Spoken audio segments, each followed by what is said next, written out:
K A ಈಗ release ಮಾಡಿರೋ first round result ಇದು ಫೈನಲ್ ಅಲ್ಲ.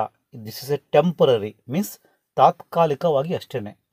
ಇನ್ನು ಫೈನಲ್ ರಿಸಲ್ಟನ್ನು ಸೆಪ್ಟೆಂಬರ್ 1ಕ್ಕೆ ಬಿಡ್ತಾರೆ. ಸೊ ಕೆ ಎಗೆ ನೀವು ರಿಸಲ್ಟನ್ನು ಚೆಕ್ ಮಾಡ್ಕೋಬೋದು. ಲಿಂಕ್ ಅವೈಲೇಬಲ್ ಇದೆ. ಆ ಲಿಂಕನ್ನು ಕ್ಲಿಕ್ ಮಾಡಿ ರಿಸಲ್ಟ್ನ ಚೆಕ್ ಮಾಡ್ಕೋಬೋದು. ರಿಸಲ್ಟನ್ನು ನಿಮಗೆ ಯಾವ್ಯಾವ ಕಾಲೇಜು ಅಲಾಟ್ ಆಗಿದೆ ಅಂತ ಚೆಕ್ ಮಾಡ್ಕೊಳ್ಳಿ. ಕಾಲೇಜ್ ಅಲಾಟ್ ಆಗಿದ್ರೆ ಓಕೆ, ಅದೇ ಕಾಲೇಜೇ ಮತ್ತೆ ರೌಂಡ್ 1 ಫೈನಲ್ ರಿಸಲ್ಟಲ್ಲಿ ಸಿಗುತ್ತೆ ಅಂತ ಆಲ್ಮೋಸ್ಟ್ ಗೆಸ್ ಮಾಡಬಹುದು. ಕೆ ಎ ಇದೇ first time in the history of ಕೌನ್ಸಿಲಿಂಗಲ್ಲಿ ಇದೇ ಫಸ್ಟ್ ಟೈಮು ರೌಂಡ್ 1ಗೆ ತಾತ್ಕಾಲಿಕ ರಿಸಲ್ಟನ್ನು ಅನೌನ್ಸ್ ಮಾಡಿದೆ.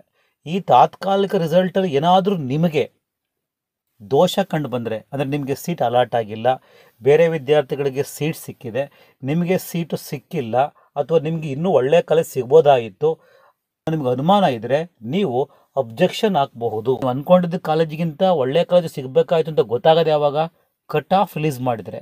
ಕಟ್ ಆಫ್ ಇನ್ನು ಕೆ ಎ ರಿಲೀಸ್ ಮಾಡಿಲ್ಲ. ಫಸ್ಟ್ ಈ ತಾತ್ಕಾಲಿಕ ರೌಂಡ್ಗೆ K A cut off release ಮಾಡಬೇಕು. ಆ ಕಟ್ ಆಫನ್ನ ನೀವು ನೋಡ್ಕೋಬೇಕು. ನೋಡಿಕೊಂಡು ನಿಮಗಿಂತ ಅಕಸ್ಮಾತ್ ಕಡಿಮೆ ರ್ಯಾಂಕ್ ಇರೋರಿಗೆ ಒಳ್ಳೆಯ ಕಾಲೇಜಲ್ಲಿ ಸೀಟ್ ಸಿಕ್ಕಿದೆ, ನಿಮಗೆ ಸೀಟ್ ಸಿಕ್ಕಿಲ್ಲ ಅಂತ ನಿಮ್ಗೆ ಗೊತ್ತಾಗುತ್ತೆ.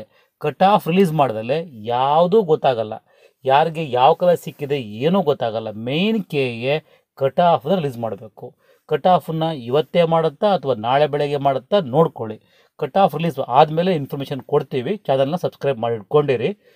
ಕಟ್ ಆಫ್ ರಿಲೀಸ್ ಆದಮೇಲೆ ನೀವು ಆ ಕಟ್ ಆಫನ್ನು ತೊಗೊಂಡು ಚೆಕ್ ಮಾಡ್ಕೋಬೇಕು. ಯಾವ ಕಾಲೇಜಲ್ಲಿ ಯಾವ ಸೀಟು ಸಿಕ್ಕಿದೆ, ನೀವು ಯಾವ್ಯಾವ ಕಾಲೇಜಿಗೆ ಆಪ್ಷನ್ ಎಂಟ್ರಿ ಕೊಟ್ಟಿದ್ದೀರಾ, ಆ ಕಾಲೇಜಲ್ಲಿ ಯಾವ್ಯಾವ ರ್ಯಾಂಕಿಗೆ ಯಾವ ಕೋರ್ಸ್ಗಳು ಅಲಾಟ್ ಆಗಿದೆ ಚೆಕ್ ಮಾಡ್ಕೋಬೇಕು. ಒಂದು ವೇಳೆ ನಿಮಗಿಂತ ರ್ಯಾಂಕ್ ಕಡಿಮೆ ಇರೋರಿಗೆ ಸೀಟ್ ಅಲಾಟ್ ಆಗಿದ್ರೆ ನೀವು ಅಬ್ಜೆಕ್ಷನ್ ಹಾಕ್ಬೋದು ಸಾಕ್ಷಿ ಸಮೇತ. ಅದಕ್ಕೆ ಕೆ ಎ ರೆಸ್ಪಾಂಡ್ ಕೊಡುತ್ತೆ. ಕರೆಕ್ಟ್ ಮಾಡಿಕೊಂಡು ಸೆಪ್ಟೆಂಬರ್ 1 ರಿಯಲ್ ರೌಂಡ್ 1 ರಿಸಲ್ಟನ್ನು ಅನೌನ್ಸ್ ಮಾಡುತ್ತಂತೆ ಅಂತ ಕೆ ಎ ಹೇಳ್ತಾ ಇದೆ. ಇದು ಯಾಕೋ ಸ್ವಲ್ಪ ಗಲಿಬಿಲಿ ಅಂತ ಕಾಣಿಸ್ತಾ ಇದೆ. ನೋಡೋಣ, ಇದ್ರ ಬಗ್ಗೆ ನಾಳೆ ಬೆಳಗ್ಗೆ ಇನ್ನೂ ಅಪ್ಡೇಟ್ಸ್ಗಳು ಬರಬಹುದು. ಬಂದಾಗ ನಿಮಗೆ ಇನ್ಫಾರ್ಮೇಷನ್ ಕೊಡ್ತೀವಿ.